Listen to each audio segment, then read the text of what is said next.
America is the greatest country on earth, the strongest, the richest, the most powerful country on earth. As an American, I'm sure you've heard that roughly 135 times a year, 235 if you go to public school, 335 if you go to a Christian academy. We're told that Americans have the best lives of any people in the world, that we have low taxes, small government, and the highest living standards on earth, and most inaccurately, that we're the freest. Well, it is partly true. America is the richest country, not just in the world, but in the history of the world. It's really hard to comprehend just how rich we are. We have 18 million people who are millionaires. American households own about $100 trillion in wealth, an almost unthinkable amount of money. Okay, so America is the richest country ever. But there's a curious paradox. Most Americans actually have a much worse standard of living than people who live in poorer countries like Germany or Finland or Britain. But how can that be? That shouldn't make any sense. Well, here's the shitty deal. Americans get significantly worse services because our tax dollars don't fund them. So, of course, our services are worse, and thus we enjoy less happy lives than people who live in the aforementioned countries. Not that difficult a concept to conceive, really. You get what you pay for, said the cartoon dog to the other cartoon dog. And while you might think the reason American tax dollars don't fund as many services is because we pay lower taxes than other countries, that's not even true. When you add federal, state, local, and sales taxes and include other costs and services that our taxes don't cover but other countries' taxes do, like our uniquely high health insurance premiums, you'll find that Americans actually give away more of their wages than most of the developed world. For example, in Canada, for a married worker with 2 kids, all of the previously mentioned costs combined, from taxes to health insurance premiums, make up only 11% of the average wage. In the UK, it's just about 26%. Meanwhile, once you tack on the cost of our outlandish health insurance premiums, you're spending a whopping 43% of your paycheck. Wow. That's more than France, Finland, Sweden, and Norway.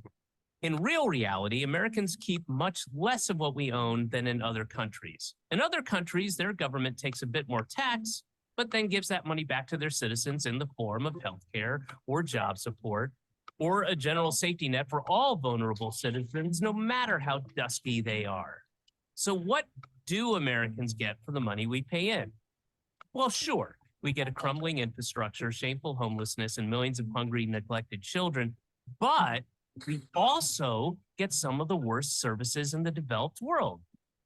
Again, our healthcare. American healthcare is simultaneously the most expensive, the least efficient, and the least effective healthcare system in the developed world. Hey, the devil's trifecta. And in exchange for this extremely expensive, inefficient healthcare system, what do we get? Well, we get some of the worst health outcomes in the developed world. We have fewer hospital beds per capita than people in Turkey or Brunei. Americans have a lower life expectancy than people in Lebanon or Cuba. And in the Mississippi Delta and much of Appalachia, life expectancy is lower than in Bangladesh. In fact, in 2017, the United Nations sent a commissioner to West Virginia to document what he saw, and he described, quote, third world conditions of absolute poverty, unquote. We even have a higher infant mortality rate than people in Russia and Serbia. Every single metric. Yes. Actually, now I think about it, right? The only reason why their hospitals or their medical system sucks is because, right, their citizens are supposed to go to war and die. Shit.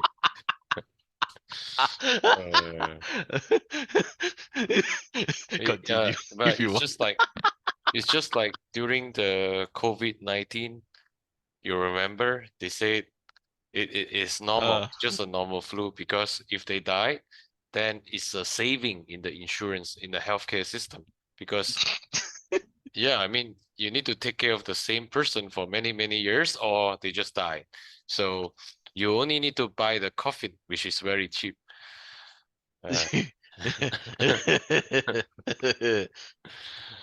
Okay.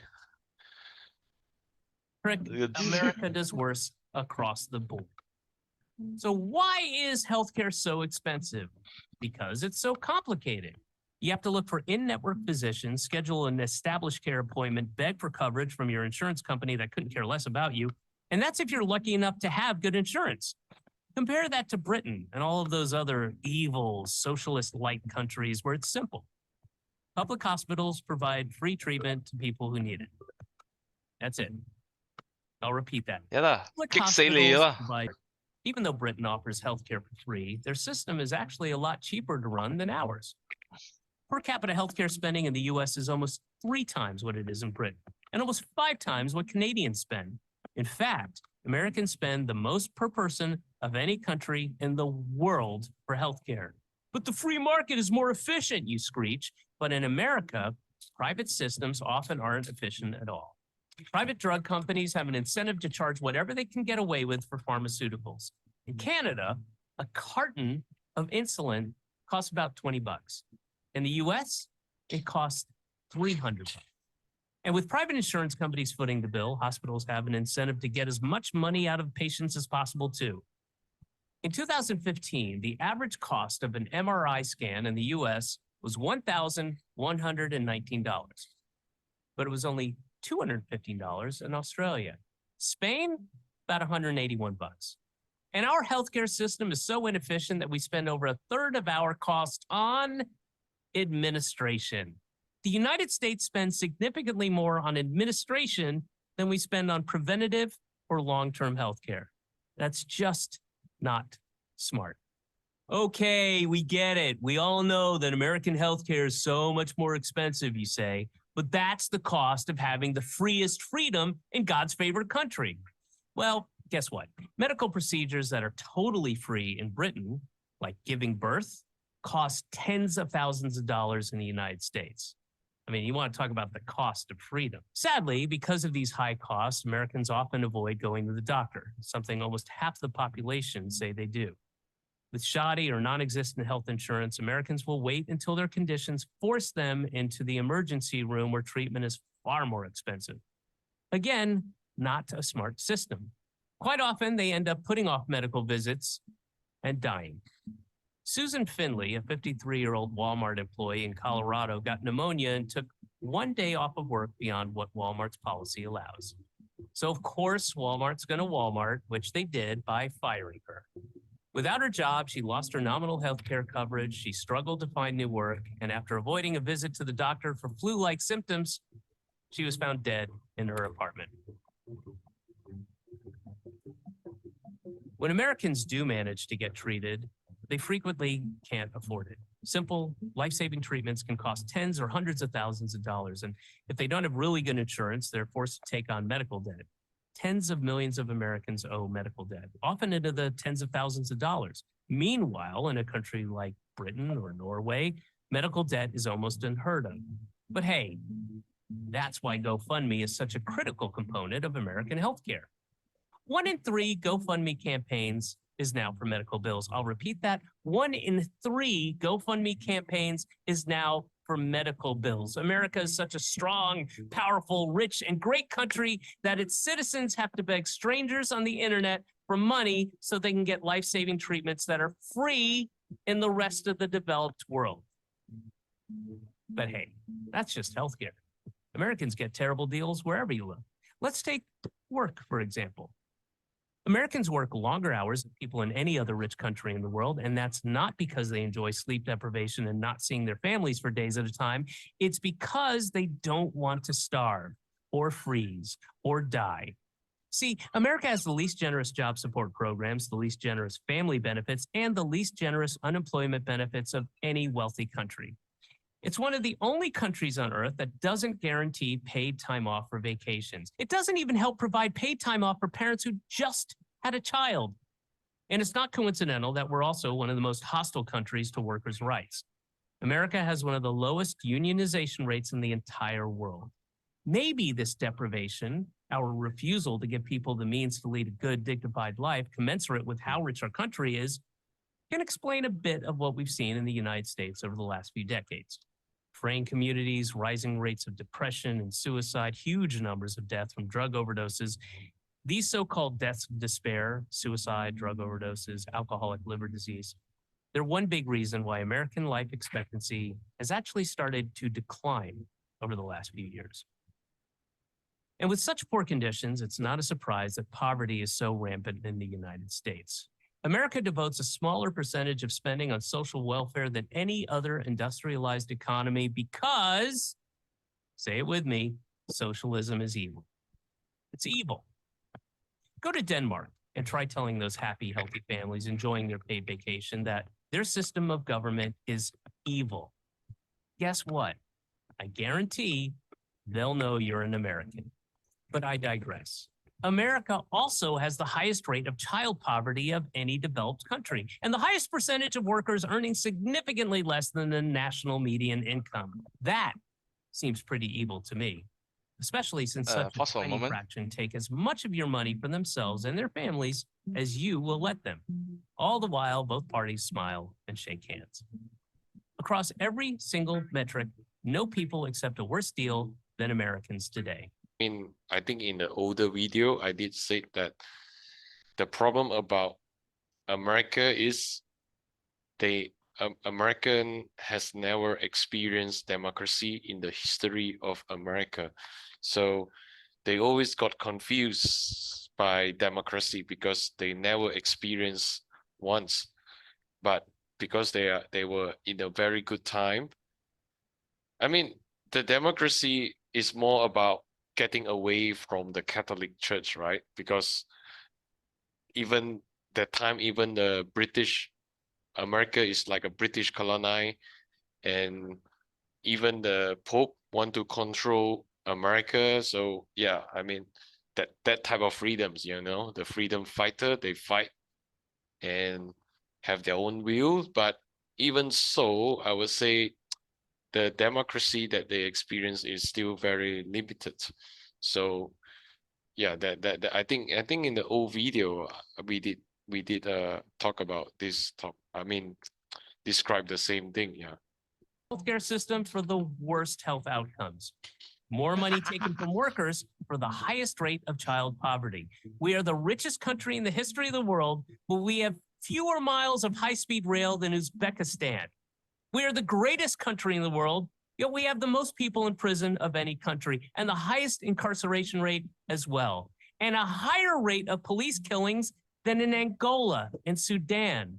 America is bad at everything because instead of choosing to make life better for people through a public healthcare system or more generous childcare policies or better public transit or programs that allow people to spend more time with their families, American law is designed and crafted to protect a class of parasitical middleman industries. Instead of using a proportionately tiny piece of the massive amount of the wealth in this country to make people's lives healthier and happier, most of our elected leaders are and have been for generations engaged in a massive project of looting, gently and lovingly guiding as much money as possible from working people into the pockets of the well-connected and the ultra-rich. Think about that as we start hearing about the inevitable rise in homelessness, poverty, starvation, and sickness that will occur during these coming months and years in the greatest, strongest, richest, most powerful country on the face of the earth. US is about outsource. When they outsource, means they don't trust their own people. You see, when you outsource your food, meaning you don't believe that you need to cook your food, or you don't know how to cook your food, or you will never know how.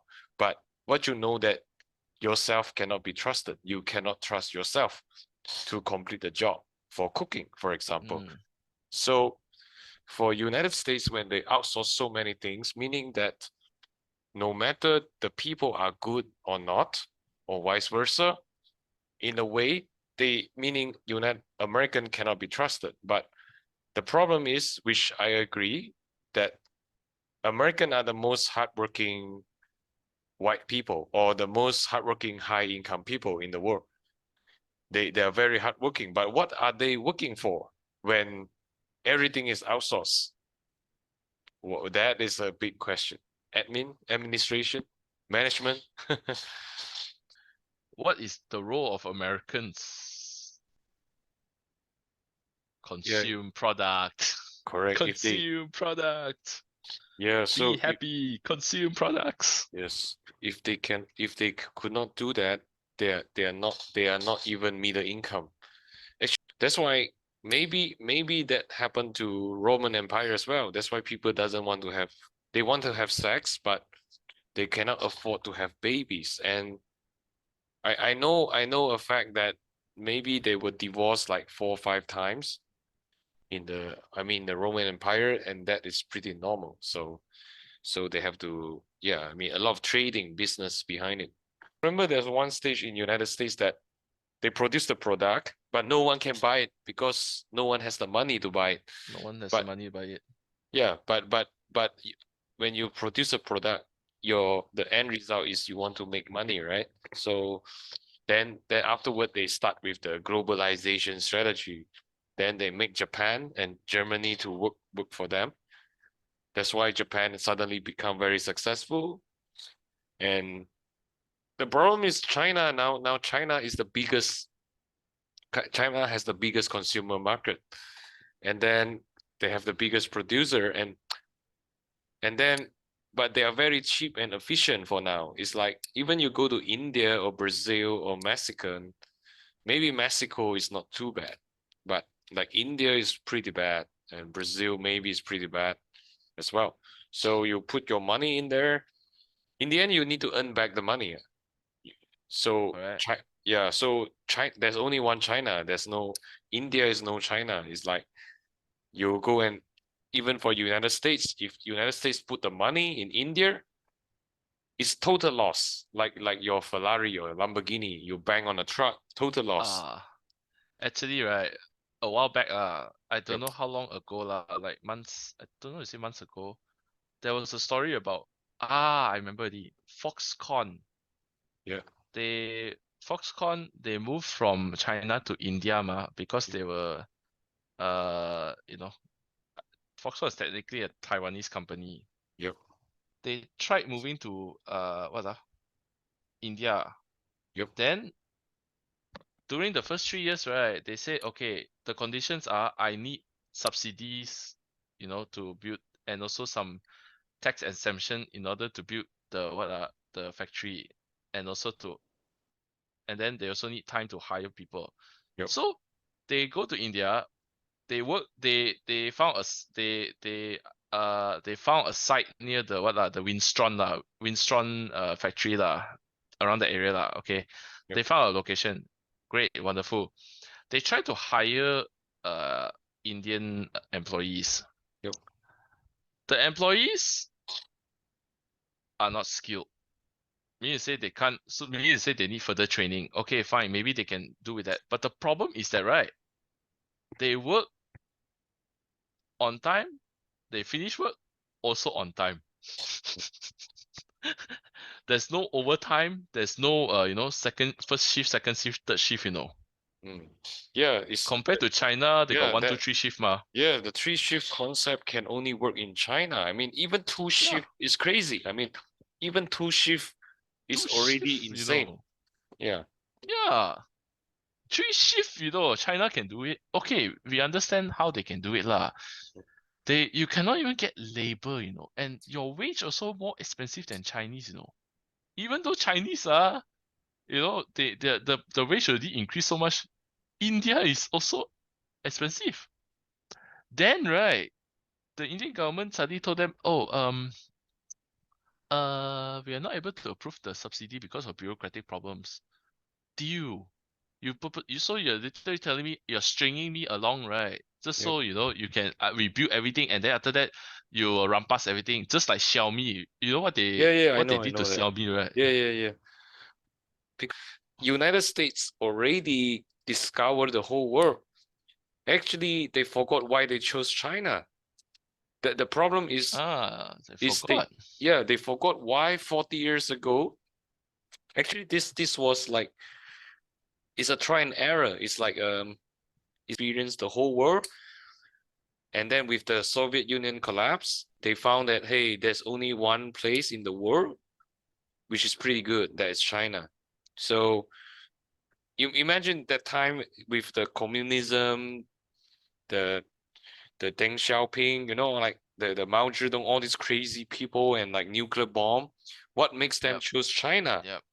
There must be some good stuff, right? So China can deliver what they promise, and they are very cheap. They can do the stuff that you doesn't want to do, you know, like Mm. China work on 3 shift to work, and the American, other than the blue collar worker, the management, if India was good, they will be good for the last 100 years, and China has no chance, to be frank. China has 0 chance in 1980s. If India was good 1940s, 1950, after Gandhi, then India should be the most successful country in the world. No competition. If you know they know English, like what the Chinese people say. The railway system that China was very proud about was only built in China in the past 15 years. But 100 years ago, India has the longest railway in the world, and that was 100 years ago. So what China can compete with India? They don't even know how to speak English. You know, they don't even know how to speak English. How China has a chance when Chinese people don't know how to speak English, when India has so many people like good engineer, good lawyer, they speak English, they have the railway. You know, you imagine like India already can conquer the world. I mean, they can be the most powerful, but they did. And 40 years ago, Deng Xiaoping can scream and say whatever he wants. United States doesn't have to go to China, because India is the big screw up. It's a big total loss. It's like a robber. So if you work with them, you lose everything. They even you succeed or like what you said just now. If you succeed, you become like Xiaomi. They said, oh, that's my money. That's my success. If you fail, yeah, fail is normal. You know, this is business. So the Indian government will teach you that this is business. Sometimes you lose, yeah, and then you lose this time. So what can you say? Sorry. Tesla, Musk did not have enough money, and Bank of China provided loans while the Shanghai municipal government approved low-priced industrial land and provided additional subsidies for Tesla's new energy industry. China keeps its promises on these policy commitments. Once in China, as long as you follow the law and run your business properly, you can invest in China for the long term, cultivate the Chinese manufacturing industry, and obtain sustained income. China can use foreign investment to cultivate industrial chains, create high-paying jobs, and use foreign investment to push forward the progress of national industries. This is a win-win situation for both China and foreign countries. However, when it comes to attracting foreign investment, India can be described in 4 words: fraud, deception, swindling, and cheating. Exactly what you just said. Yeah. It's like 100 years history, because if they for 100 years ago in 1911, you compare the 1911 China, what is China? What is India? India is so much better. After World War II, India is so much better. And after the Great Revolution, India is so much better. What's so good about China? So if India, they are not fraud for the past 100 years, there's no China. I would say there's no China. I can say that there's no China. But it is also because that China is so trustworthy, no matter it's communist or democracy or whatever, you have no choice but to choose them. So yeah, so I mean, this is a great example.